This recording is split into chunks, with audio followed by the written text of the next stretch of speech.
Nous abordons, bonjour, le second épisode de notre troisième séquence. Une parole donnée à vivre selon les Écritures. Et aujourd'hui, une parole vivante à comprendre et à interpréter. Dieu donne sa parole, il la livre, pourrait-on dire. Il la remet entre les mains des hommes. Souvenez-vous, notre épisode, Dieu parle en langue humaine. Il confie sa parole, sa volonté, on peut peut-être dire ses idées, sa façon de voir les choses à des hommes. Parole donnée, parole livrée, pour le meilleur si on l'accueille, pour le pire si on la refuse. Et les prophètes et Jésus en savent quelque chose. Des écritures qui sont paroles, des paroles qui sont écritures, ce langage est étonnant. Mais il dit, si parole il y a, l'ouverture d'un dialogue, d'une conversation. Le lecteur-auditeur est alors en lien avec les auteurs, appelé à comprendre, à donner sens à ce qu'il lit. C'est un peu cela, interpréter.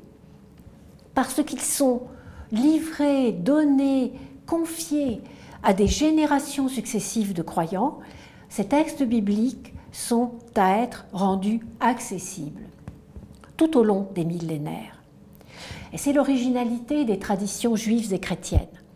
Il faut le dire et le redire, nous ne sommes pas des religions du livre, mais des religions de l'interprétation, de l'actualisation, n'hésitons pas à employer ce terme.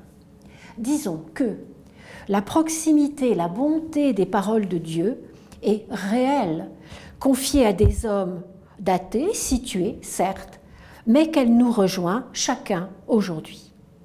Alors il faut bien le reconnaître, les décalages culturels sont considérables. Entre les textes, ces textes qui sont lointains, qui peuvent nous paraître assez bizarres. Bon, il faut donc expliquer les contextes, le vocabulaire, chercher à comprendre ce que les auteurs ont voulu signifier, etc. Cela permettra que le texte de la parole de Dieu soit entendu et vivant, et que chacun puisse répondre à une parole qui lui est adressée à toutes les époques successives. Alors, dans une première étape, remarquons que le texte biblique lui-même témoigne de ses relectures, de ses mises à jour, pourrait-on dire. Prenons un exemple. Le récit de la libération d'Égypte et du passage du désert nous donne 4 des 5 premiers livres de la Bible, et ils sont assez différents les uns des autres. 4 récits pour un événement fondateur, justement tellement fondateur pour la vie du peuple de l'Alliance, qu'on ne peut en un seul livre, nous dirions aujourd'hui dans une seule problématique, en dire l'importance. Je vous rappelle d'ailleurs qu'il y a 4 évangiles pour dire Jésus-Christ, Fils de Dieu, fait homme. Un élément essentiel de la tradition orale juive est donc déjà à l'œuvre dans le texte canonique, signifier, annoncer une nouveauté. De même, la réflexion sur la sortie d'Égypte se poursuivra chez les prophètes pendant et après l'exil en Babylonie. Le terme d'exil, d'exode, sont très présents dans le Nouveau Testament. Ainsi, ces prophètes d'après l'exil reliront les chapitres 19-20 de l'Exode pour parler d'une alliance nouvelle. La nouveauté, c'est qu'elle ne sera pas rompue, mais fidèlement pratiquée par l'Esprit Saint que Dieu donnera. Cette immense espérance que le Christ vient accomplir par le don de l'Esprit Saint, c'est du moins la foi des chrétiens. À travers ces reprises intra-bibliques, un enseignant juif américain, Levinson, parle pour le texte biblique lui-même d'une herméneutique de l'innovation. C'est une formule un peu compliquée, mais que je trouve assez géniale. Pour l'éclairer, je me permets de reprendre les mots de l'introduction qui viennent du jésuite Jean-Louis Ska, qui dit « Dans la Bible, à l'intérieur, dans la Bible, le présent discute sans cesse avec le passé qu'il adapte, corrige et même peut contredire dans le plus grand respect. » Voilà. L'interprétation d'une parole vivante s'exprime à l'intérieur même du texte biblique. Pour ne pas rester trop longtemps, il faudrait bien sûr évoquer les nombreuses fois, les innombrables fois où le Nouveau Testament se réfère à l'Ancien Testament, c'est évident. Cette complémentarité se dit en hébreu Torah Hashlema, c'est-à-dire Torah complète. Pas seulement parce qu'il ne faudrait retrancher ni une page, ni un yud, ni un iota, mais parfaite aussi, Shalom, parce qu'elle donne tout le nécessaire pour vivre avec et selon Dieu. Les liturgies juives et largement chrétiennes mettent en œuvre cette intuition. On en a déjà parlé. Mais je vous signale un autre aspect de cette liturgie. Chaque semaine de l'année, on lit à la synagogue ou chez soi quelques chapitres de la Torah. Ça s'appelle la paracha. Mais on lit aussi, enfin, est proposé, un large extrait des prophètes, ce qu'on appelle la Haftara. Ce que la liturgie du Concile Vatican II a redonné. La lecture, certes, extrêmement courte, enfin c'est déjà ça, d'un texte de l'Ancien Testament. La seconde lecture, précédant celle de l'Évangile, étant le plus souvent la lecture d'une épître de Paul, de Pierre, de Jean, etc. Ajoutons en transition vers la deuxième partie que pour les maîtres juifs, le commentaire oral qui est donné, oral, en dehors du texte canonique, est aussi Torah Hashlema. Et nous passons donc à un deuxième temps, interpréter, actualiser. Pour la tradition juive, c'est un impératif. Il faut interroger le texte de la Torah pour en mesurer la profondeur et l'actualité. Il faut en chercher le sens pour la rendre proche, applicable tout au long des siècles. Il s'agit, selon un terme technique que vous voyez passer, de mettre debout l'écriture qui sinon resterait couchée, comme inactive. C'est le kayem que l'on peut traduire en français par accomplir. Un travail qui va dans le sens d'une nouveauté que nous avons déjà vu à l'œuvre dans le texte biblique. Il s'agit de donner vie au texte. Ce mouvement où l'on écoute le texte du Tanakh, de la Bible hébreu, pour lui faire rendre compte de son sens, c'est le Midrash. Midrash, ça veut dire chercher, mais aussi enquêter, scruter. Le sens du verbe n'est donc pas seulement une recherche intellectuelle, mais la certitude que la parole de Dieu recèle de nombreux trésors dont le croyant a besoin pour vivre l'alliance aujourd'hui. Il y a un lien intime entre la Torah prononcée par Moïse, ce qu'on appelle celle dite en écriture, et la Torah annoncée par la bouche des sages. Elles ont la même autorité. Et pour certains même, dans certaines traditions du judaïsme, la Torah de la bouche orale serait supérieure à la Torah écrite, parce qu'elle développe, précise, rend proche la précédente. Ça prend deux formes, la Haggadah, la Halacha, l'une étant plutôt de type d'homélie, de commentaire, l'autre étant vraiment la recherche de la mise en pratique de la parole de Dieu. Alors, on n'est pas forcément d'accord, les rabbins discutent, enfin bon, bref, les débats vont bon train. Mais pour les sages d'Israël, comme pour les exégètes chrétiens, tous ces débats, souvent houleux, sont une grande histoire d'amour avec le Dieu de l'Alliance. Alors pensez à ce que Jésus déclare dans Saint Matthieu. Le scribe, devenu disciple du royaume, disciple du Christ, tire de son trésor du vieux et du neuf. C'est exactement la même dynamique. Le scribe, le sage, comme vous voulez, tire de son trésor, c'est-à-dire des Écritures, du vieux et du neuf. Mais devenu disciple du Christ, il ne renie pas l'ancien, mais le lit à la lumière nouvelle du ressuscité.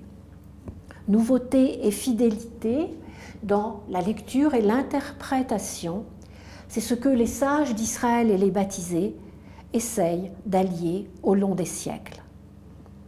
Alors, je vais aller rapidement, bien que ce soit passionnant, mais bien des exégètes actuels comprennent des textes du Nouveau Testament, évangiles ou épîtres, comme des midrashim, parce que s'y met en œuvre une réelle intertextualité pour comprendre, éclairer une parole du Christ ou un acte du Christ. De même que les textes du Nouveau Testament se font l'écho de traditions d'interprétation juive du 1er siècle qui sont largement connues de Jésus et des auteurs du Nouveau Testament, c'est leur milieu de vie. C'est l'un des grands mérites d'une exégèse contemporaine de chercher cela. Alors, laissons parler l'Évangile et regardons Jésus au temple, dans l'Évangile de Luc. Jésus a 12 ans, l'âge de la maturité religieuse, comme tout jeune homme juif, il est monté au temple avec ses parents. Mais il va rester plus longtemps. Pourquoi? Alors l'évangéliste nous dit « pour profiter de la sagesse des maîtres présents ». Le texte nous dit que Jésus les écoute et les interroge. On zappe souvent ça, et c'est pourtant bien présent. Hein. Jésus a été bien formé aux usages de la synagogue. Et il commence à poser des questions. D'ailleurs, comment entendre une réponse si on ne sait pas poser de questions? Bon, j'attendrai qu'on m'explique. Il parle à son tour, et effectivement, nous dit Luc, tous ceux qui l'entendaient s'extasiaient de l'intelligence de ses réponses. Alors ses parents s'inquiètent, nous te cherchions. Peut-on entendre dans la question de Marie et de Joseph, celle des premiers disciples, où nous mènes-tu? Où demeures-tu? La réponse de Jésus, je travaille aux affaires de mon Père avec mon Père. Pour notre propos, disons seulement, sans prétendre donner l'ensemble du sens de cet épisode très riche, que Jésus cherche à comprendre la volonté de son Père, dite par les Écritures, par les sages d'Israël, pour y acquiescer totalement et plus encore pour accomplir tout ce qu'elles annoncent de salut et de miséricorde.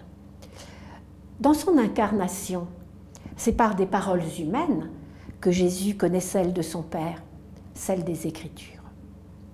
Alors, sautons 20 siècles et atterrissons au Concile Vatican II, et plus précisément à la constitution Dei Verbum, parole de Dieu. Alors là, ce sont les théologiens qui vont frémir devant le simplisme du propos. Et ça vaut la peine de les regarder, même si c'est un style un peu difficile. Alors ce texte présente la révélation comme un acte de la bonté de Dieu. La plénitude de la révélation étant donnée par le Christ Jésus. Alors, révélation, cela veut dire que Dieu veut se faire connaître et que lui seul en donne les moyens, par toute l'histoire du salut, par les Écritures, par la vie de son peuple. Alors, le texte, et c'est ce qui nous intéresse aujourd'hui, nous dit que dans l'annonce de cette révélation, Écriture et tradition sont intimement liées. Alors attention, tradition, selon le terme grec, cela veut dire transmission. C'est donc quelque chose de vivant. Rien à voir avec un repli défensif sur le passé. Tout au contraire, la tradition est affaire d'ouverture et de nouveauté. Alors l'écriture, c'est l'Ancien et le Nouveau Testament. La tradition, il s'agit de tout ce que l'Église a produit et produit encore. Alors, des formes très variées, la liturgie, la célébration des sacrements, l'art, la musique, les homélies, les enseignements. Bien évidemment, les écrits, publications du magistère, pape et évêque. N'oublions pas le travail de théologie systématique qui cherche une élaboration plus rationnelle de la foi au service du peuple de Dieu. Ce qui est très clairement signifié par le Concile, c'est que écriture et tradition, ce n'est pas tout à fait la même chose et la comparaison est risquée. Mais disons, en changeant ce qui doit l'être, écrit oral, peut-être. En tout cas, l'écriture est un fait de tradition, un fait de transmission. Le Concile signifie ça très clairement. Écriture et tradition ne sont pas juxtaposées, car l'écriture est un fait de tradition, de transmission. Souvenez-vous, la lente mise en place de la liste des textes reconnus inspirés, canoniques du Nouveau Testament. Comme dit un théologien, la tradition enveloppe l'écriture à la fois dans sa gestation, c'est-à-dire dans sa naissance, et dans sa transmission. Quant à la tradition, elle doit se souvenir que l'écriture est son âme, son point de référence. Alors bien sûr, il y a, comme dans le judaïsme, des disputes, des discussions, disons qu'il y a de la vie, enfin il y a de l'ambiance, sans parler des différentes églises chrétiennes. De façon un peu cavalière, je dirais que l'originalité de l'Église catholique, c'est la présence d'un magistère, c'est-à-dire les évêques et donc le pape. Et cela joue dans la transmission, dans la tradition. Le magistère, c'est-à-dire la fonction d'enseigner, est avant tout un service de l'unité et de la communion. Interpréter la parole de Dieu, donnée dans les Écritures, est un travail de toutes les époques. Il faut chercher à comprendre son sens littéral, mais aussi son sens moral pour la vie du croyant, son sens spirituel, disons ce qui peut faire grandir la foi. Il faut aussi mesurer ce que les Écritures portent d'espérance. Et ces étapes se trouvent, avec bien sûr des variantes, dans les deux traditions juives et chrétiennes. Laissons pour conclure la parole au Père Beauchamp de grande mémoire, lorsqu'il dit « Les textes ne respirent jamais seuls ». Cela nous est commun, peuple juif et Église. Aucune génération ne peut prétendre avoir tout compris du sens des Écritures, en ce qu'elles sont source de vie, lieu aujourd'hui et toujours de la rencontre avec l'Éternel. À aucun moment, personne ni aucun groupe ne peut prétendre en dévoiler la totalité du sens, la richesse. Grégoire le Grand, au VIe siècle, disait déjà que le sens du texte augmente avec ses lecteurs. Propos fort audacieux. À bientôt.